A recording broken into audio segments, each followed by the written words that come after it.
नमस्कार। आज हम BA part second first paper के अंतर्गत सुकनासोपदेश में पिछले व्याख्यानों से आगे का अध्ययन करेंगे। और जैसा कि पिछले व्याख्यानों में आपको बतलाया गया कि सुकनास मंत्री राजकुमार चंद्रापीड़ को जीवन का व्यवहारिक ज्ञान प्रदान करते हुए कहते हैं कि आपने, हे पुत्र, यद्यपि आपने समस्त शास्त्रों का अध्ययन कर लिया है और अब आपके लिए कोई उपदेश देना शेष नहीं है, फिर भी मेरे जीवन का जो अनुभव है उसके अनुसार एक तो युवावस्था, दूसरा लक्ष्मी और ऐश्वर्य, विषय वासना, राज्य के सुखों का उपभोग, विषयों के प्रति आसक्ति आदि इस प्रकार की बुराइयां हैं जो आपको पथभ्रष्ट कर सकती हैं।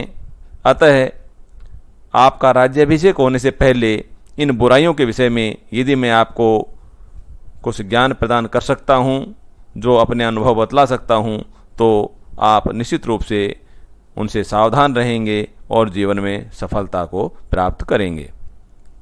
इस प्रकार से वे राजकुमार चंद्रापीड़ को इन समस्त बातों को विस्तार से बतला रहे हैं। और उसी संदर्भ में जो अग्रिम पंक्ति है वह अत्यंत महत्वपूर्ण है। वो इस प्रकार से है, गर्भेश्वरत्वम अभिनव यौनत्वम अप्रतिम रूपत्वम अमानुषशक्तित्वम चेति महत्यम खलु अनर्थ परंपरा सर्व अविनयानाम एकैकम अपि ऐसाम आयतनम किमुत समवाय। बहुत महत्वपूर्ण यह पंक्ति है। अनेक बार व्याख्या के रूप में या प्रश्न के रूप में, दोनों ही रूपों में इसको पूछा जाता है। आपको बहुत अच्छे से इसे याद कर लेना है, समझ लेना है।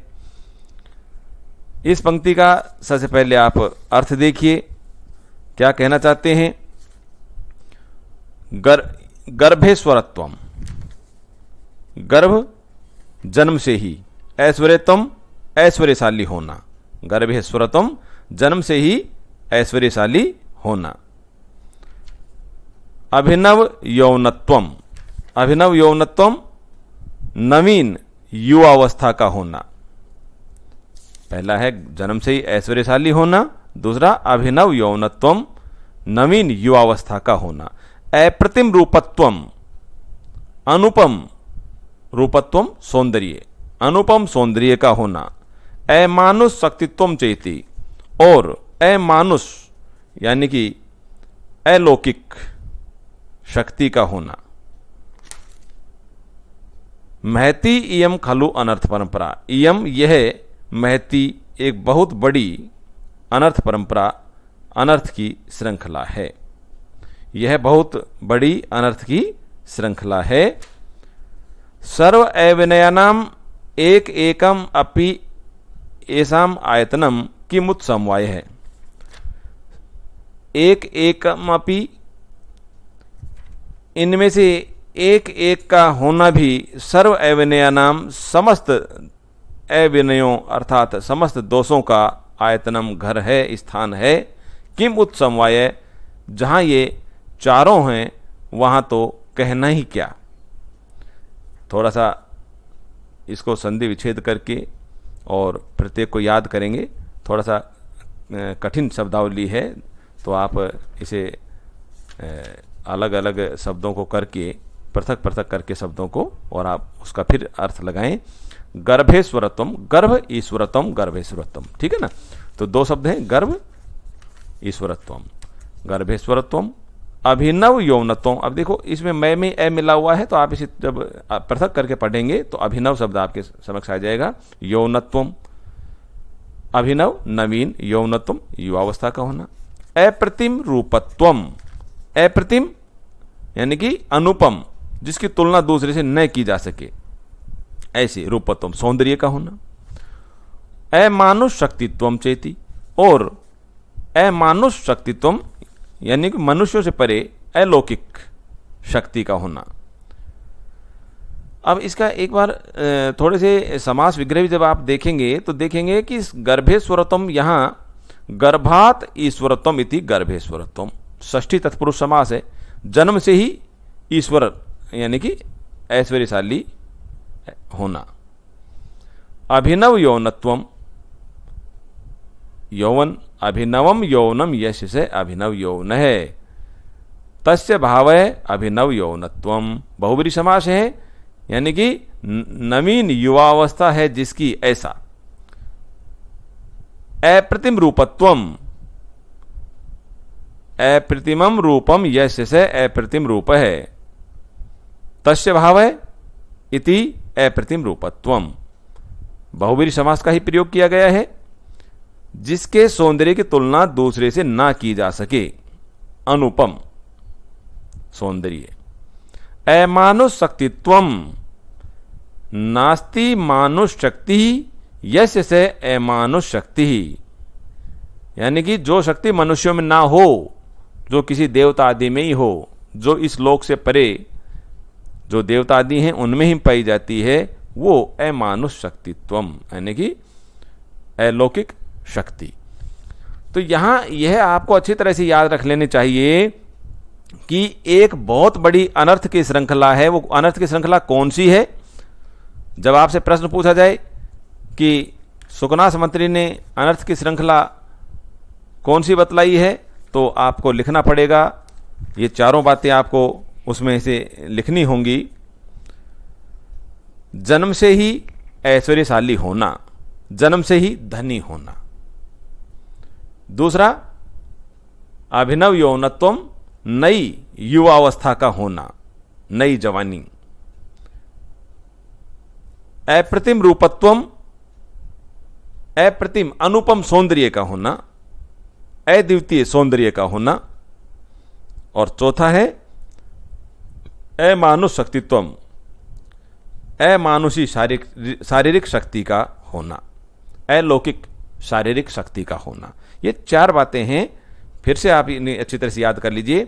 जन्म से ही ऐश्वर्यशाली होना, नवीन युवावस्था का होना, अद्वितीय या अनुपम सौंदर्य का होना और अलौकिक शारीरिक शक्ति का होना। ये चार अनर्थ की बहुत बड़ी श्रृंखला है। सर्व अविनयानाम एक एकम अपि एसाम आयतनम, एक एकम अपि, इनमें से एक एक का होना भी सर्व अविनयानाम समस्त दोषों का आयतनम घर है, स्थान है कि मुत समाये, जहां ये चारों हों वहां तो दोषों का आना निश्चित है, वहां तो नाश होना निश्चित है। अब इसमें यह नहीं बतलाया गया कि ये नहीं होनी चाहिए व्यक्ति में, हो ठीक है, धन धान्य से संपन्न भी हो, युवावस्था भी हो, अलौकिक सौंदर्य भी हो और अप्रतिम सौंदर्य भी हो और अलौकिक शक्ति भी हो, ये होनी चाहिए। लेकिन यदि व्यक्ति इन्हें संभालने में समर्थ नहीं है, यदि व्यक्ति इनके गुण दोषों को नहीं समझता है, यदि व्यक्ति इनके परिणाम को नहीं समझता है, तो वह निश्चित रूप से दोषग्रस्त हो जाता है और उस व्यक्ति में अनेक प्रकार की बुराइयां आ जाती हैं और वे बुराइयां उसे नष्ट करने के लिए पर्याप्त हैं, ये कहना चाहते हैं।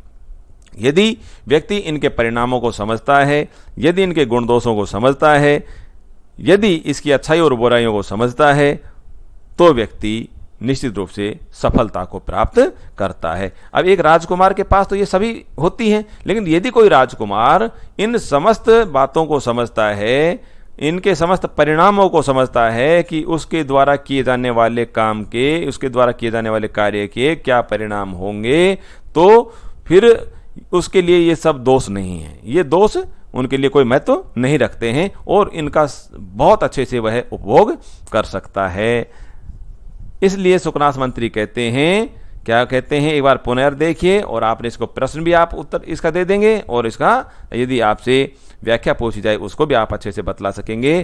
फिर से देखिए, गर्भेश्वरत्वम, जन्म से ही ऐश्वर्य का या धन धान्य से संपन्न होना, अभिनव यौनत्वम, नवीन युवावस्था का होना, अप्रतिम रूपत्वम, अप्रतिम जिसकी तुलना न की जा सके, अनुपम सौंदर्य का होना, अमानुष शक्तित्वम चेति और अलौकिक शक्ति का होना, महति इयम खलु अनर्थ परंपरा, यह बहुत बड़ी अनर्थ की एक श्रृंखला है, परंपरा है।